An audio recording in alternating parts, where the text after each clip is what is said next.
महर्षि, आप यहाँ के ट्रांसपोर्ट एक ऑफिस होता है, वहाँ के अधिकारी हैं इस आगरा जोन के, पूरे आगरा, मथुरा और भी आसपास के जो इलाके हैं।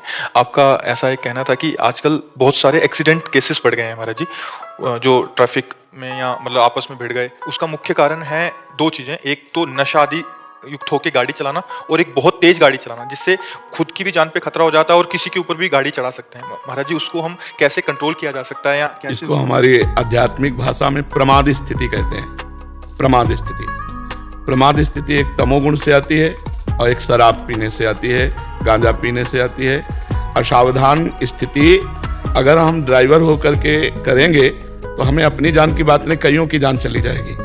हमें लगता है कि जितने ड्राइवर जन सोचते हैं कि हम शराब पी करके सफलतापूर्वक, ये बहुत बड़ी गलत उनकी धारणा है। मानो उनको जहाँ जाना है उस लक्ष्य तक पहुँचने के लिए हमें बुद्धि प्रवीण चाहिए।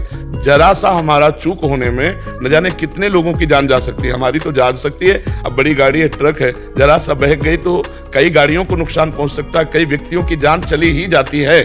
अब जैसे शराब पिए हैं, फिल्मी गाना चल रहा है और रफ्तार से गाड़ी चला रहे हैं और अचानक उनको कंट्रोल करना पड़ा, तो इतनी रफ्तार से गाड़ी चला रहे हैं कि कंट्रोल कर ही नहीं पाए, खुद मर गए और दूसरों को मार दिया। वैसे हमारी सबसे प्रार्थना है कि शराब पीना, गांजा पीना ये एकदम आपके लिए हानिकारक है, एकदम ना स्वास्थ्य के लिए ये कहीं भी आपको सुख देने वाली है, ना बुद्धि को पवित्र करने वाली है और ना ये आपको धन को संचय कराने वाली। इसमें धन का नाश, बुद्धि का नाश, स्वास्थ्य का नाश, और जरा सी चूक हो गई तो औरों के जीवन का भी नाश कर देती है। तो हमारी प्रार्थना है जो भी गाड़ी चलावें, चाहे वो अपने रिश्ते नातेदारी जा रहे हों या बड़े बड़े ट्रक आदि के ड्राइवर हों, पहली बात तो शराब मत पिए, कोई नशा मत कीजिए। और दूसरी बात, 5 मिनट का अंतर पड़ता है। यदि आप अपनी गाड़ी को कंट्रोल में चलाएंगे और एक रफ्तार से खूब भगा रहा है तो 5 मिनट का अंतर पर थोड़ी देरी बर्दाश्त, कम से कम जान तो सुरक्षित अपनी और दूसरों की है। आप इतनी रफ्तार से चल रहे हैं कि गाड़ी को अगर आप कंट्रोल करना चाहें तो पलट जाएगी। वो आप कंट्रोल नहीं कर, ब्रेक मारने से ही गाड़ी थोड़ी रुक जाएगी। आप इतनी रफ्तार से गाड़ी चला रहे हैं और आप ब्रेक मारेंगे तो इतने वो तेज में है कि वो पलट जाएगी, वो लड़ जाएगी, दूसरों की जान घातक बन जाएगी।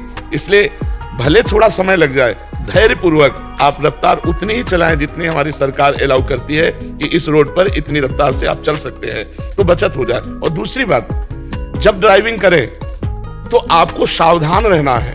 बिल्कुल जैसे एक तीर चलाने वाला लक्ष्य पर ध्यान रखता है, ऐसे आपको रोड पर ध्यान रखना है। मोबाइल से बातचीत मत करो, क्योंकि मोबाइल से सुनने में एक वृत्ति लगती है और एक बोलने में लगती है। तो हमारी जो लक्ष्य है ड्राइविंग, उसमें फिर हम चूक कर बैठे, अचानक कोई सामने आ गया तो फिर एक्सीडेंट हो जाए। मोबाइल से बात करना, शराब पीना, गांजा पीना और लक्ष्य पर दृढ़ न रहना, प्रमाद स्थिति में आ जाना, इसी से एक्सीडेंट होते हैं। तेज रफ्तार से एक्सीडेंट होते हैं जिसमें अंग भंग हो जाना, प्राण चले जाना या कई गाड़ियों में जिंदा लोगों का जल जाना। ये बहुत ही नुकसानदायक और बहुत ही हानिकारक है। इसलिए ये सावधानियां रखी जाए, हमारे सरकार के नियमावली के अनुसार चला भी जाए।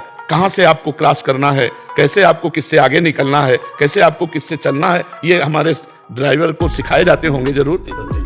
ये कानून तो होगा ही कि आप ऐसे यहाँ से क्रॉस कीजिए, आप ऐसे कीजिए, उसकी जानकारी होना चाहिए। लाइसेंस लेने के पहले हमको जानकारी होनी चाहिए कि हम ड्राइवर बनने जा रहे हैं तो हमारे रोड के कानून क्या है, हमारे रोड के नियम क्या है, और कोई व्यसन न करे। हाँ, जैसे 2 पहिया आदमी है, अगर हेलमेट लगाए है और किसी तरह वो गिर जाता है तो सबसे पहली बात सर की रक्षा हो जाएगी। तो अगर हाथ पैर में फ्रैक्चर ठीक हो जाएगा, वो बच जाएगा, बड़ी सुरक्षा है।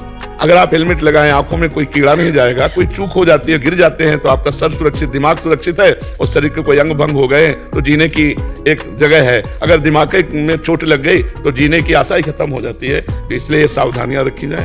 और आप लोग तो प्रयासरत हैं ही, आप लोग तो प्रयासरत है ही हमारे समाज को सुव्यवस्थित करने के लिए। ये बातें अगर समाज मान ले तो ज्यादा अच्छा हो जाए। शराब पी के तो यात्रा हमें लगता है कानूनन भी निषेध है। हाँ, कानूनन भी निषेध है। तो इसकी अगर थोड़ी सी कड़ाई भी हो जाए कि जैसे चेक हो, अगर शराब पीते तो उसको दंड दिया जाए, जुर्माना आदि जो भी सरकारी प्राविधान हो। हाँ, और वैसे हमें लगता है कि रोड में शराब नहीं पीना चाहिए। जो रोड में गाड़ी चलाते हैं, चाहे वो रिश्ते नातेदारी जाना हो, चाहे अपने लक्ष्य पे जाना हो, कभी भी हमारी जरा सी प्रमाद स्थिति कईयों की जान ले सकती है। मान लो कार ही है, जरा सा चूक हुई तो कई लोग मर सकते हैं। तो हमें लगता है सावधानी रखी जाए। महाराज जी, आप सभी सरकारी अधिकारी जन हैं या सरकारी विभाग में हैं, तो महाराज जी ये तो प्रश्न हो गया समाज के लिए।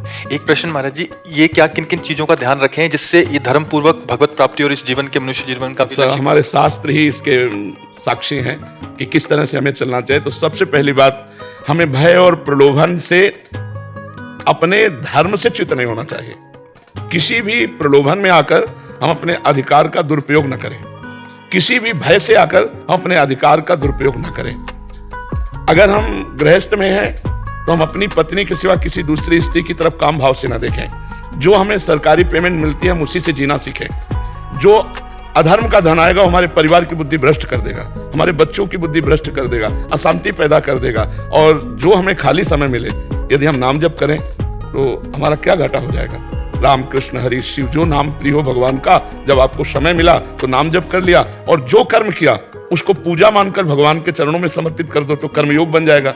जैसे आप 8 घंटे 10 घंटे ऑफिस में हैं, अपने जो कार्य कर रहे हैं, जब ऑफिस से उठे तो 1 सेकंड की बात है, भगवान की तरफ वृत्ति ले जाओ और सारे 8 घंटे 10 घंटे के कर्म भगवान को समर्पित कर दो। भगवत प्राप्ति कराने वाला कर्मयोग हो जाएगा। जब आपको बीच बीच में समय मिले तो राधा राधा राधा राधा, कृष्ण कृष्ण हरि हरि, शिव शिव राम राम, जो नाम प्रिय हो वो उसका स्मरण कर लीजिए। और उपदेश तभी लागू होता है जब हमारे आचरण ठीक हो। तो हम जो दूसरों को उपदेश सुनाने जा रहे हैं वो अपने लोगों में भी होने चाहिए कि हम कोई शराब न पिएं, हम कोई मांस न खाएं, हम अपने पद का दुरुपयोग न करें, हम किसी माता बहन की तरफ गंदी दृष्टि से न देखें। इसी से हमारा जीवन भगवान कृपा करके अपने चरणों में ले लेंगे, हमारा जीवन मंगलमय हो जाएगा। यदि हम भारत में फिर जन्मे तो मनुष्य योनि में जन्मे और जो हमें पद मिला है इससे बढ़कर मिले और हम और समाज की सेवा कर सकें। अब हमारे ऐसे कर्म न बन जाएं कि हमें नीच योनियों में जाना पड़े, क्योंकि इतनी ऊंची चढ़ाई चढ़कर 84 लाख योनियों में 83,99,999 योनियों में ये अलौकिक है मानव देह, बड़े भाग मानुष तन पावा। तो हमें लगता है कि इसकी सार्थकता है कि हम भगवान का भजन करके अगर हमें अगला जन्म मिले तो हमारे पवित्र देश में जन्म मिले और पवित्र आचरण वाला हमारा जीवन हो, हम समाज की फिर सेवा कर सके। हम सुअर कुत्ता न बने, हम नाली के कीड़ा न बने, हम कीट पतंगा न बने, हमारे ऐसे आचरण न हो। तो जो मांस मदिरा पर स्त्री का व्यभिचार जीवित क्रीड़ा है, ये महत पापों में आते हैं। अगर हम इनसे बच जाए और नाम जप करें तो हमारा मंगल हो जाए। और जो कर्म करते हैं उसे हम पूजा समझें। हम खास बात पूजा की ये नहीं समझते कि अगरबत्ती धूप बत्ती और आरती। हम खास बात समझते हैं कि अगर तुम्हें 8 घंटे ड्यूटी में, तो ईमानदारी से अपनी ड्यूटी निर्वाह की और भगवान को समर्पित कर दियो। आरती पूजा से बढ़कर है, क्योंकि आरती पूजा में अपना स्वार्थ है, इसमें आपका एक सरकारी अधिकार है। उस अधिकार के अनुसार आप 8 घंटे ड्यूटी की और वो निर्विकार भाव से भगवान को अर्पित कर दी, वो आपकी पूजा बन जाएगी। जैसे अर्जुन जी कह रहे हैं मैं संन्यास लेकर भजन करूंगा, भिक्षा मांगकर जी लूंगा, लेकिन युद्ध नहीं करूंगा। और भगवान जी कह रहे तुम्हें युद्ध करना ही पूजा है तुम्हारी, संन्यास नहीं, युद्ध। क्योंकि इस समय प्राप्त कर्तव्य है, तो आप सबका प्राप्त कर्तव्य जो सरकार ने दिया है उसी को पूजा मान लीजिए और ये बुरे आचरणों से बच जाइए और नाम जप कीजिए तो भगवत प्राप्ति हो जाएगी, तो भगवान की कृपा मिल जाएगी।